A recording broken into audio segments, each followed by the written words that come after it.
Unitech, which has a joint venture with Norwegian telecom giant Telenor, feels its 31.75% stake in the company is like a financial investment on which it wants to generate returns, and it's clear that a rights issue is not key to Uninor's future plans. Gauri Dwivedi caught up with the chairman of Unitech Wireless, Jayesh Desai. Remember, he is the man who indeed replaced Sanjay Chandra in the company. Well, I think Uninor's strategy, is best, this is a question best answered by Telenor. I would certainly think that we will need a measured approach, and that's something that we should be discussing in the board. But I think the best persons to answer the question is really Telenor, because they are actually managing the company.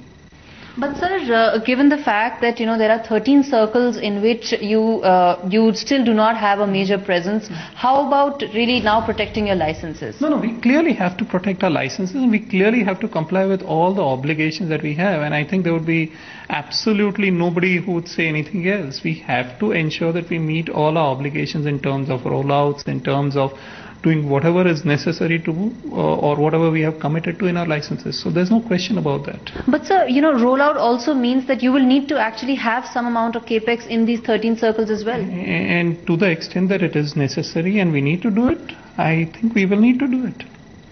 Sir, also another issue that is making life between Telenor and Unitech difficult is the rights issue.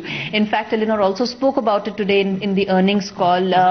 Is that something that's sort of affecting Uninor's operations?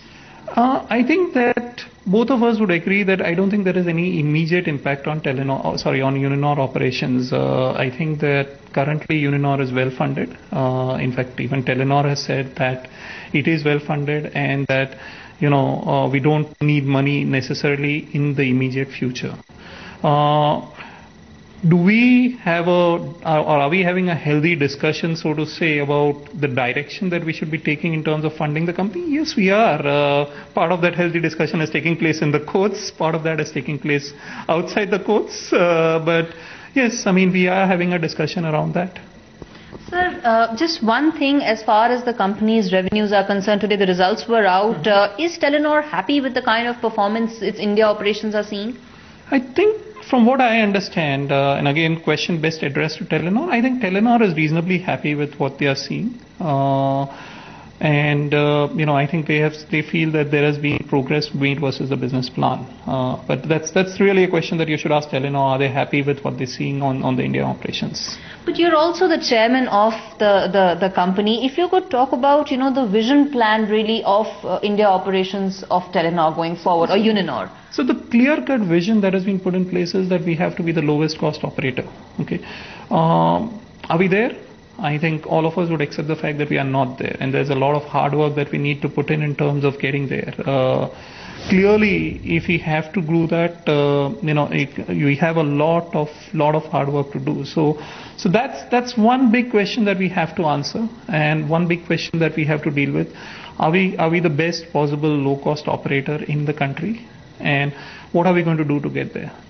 Sir, you're not in the data space. You've had management rejig. What next for the company? Good question, Gauri. I don't have an answer to that, and I think that's an answer that we have to talk with our partners about.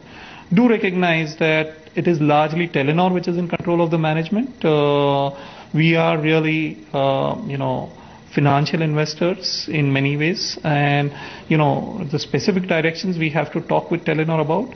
We clearly want to see a situation where we are earning a return on our money, and we are generating, we are actually what we want to be, a good telecom operator.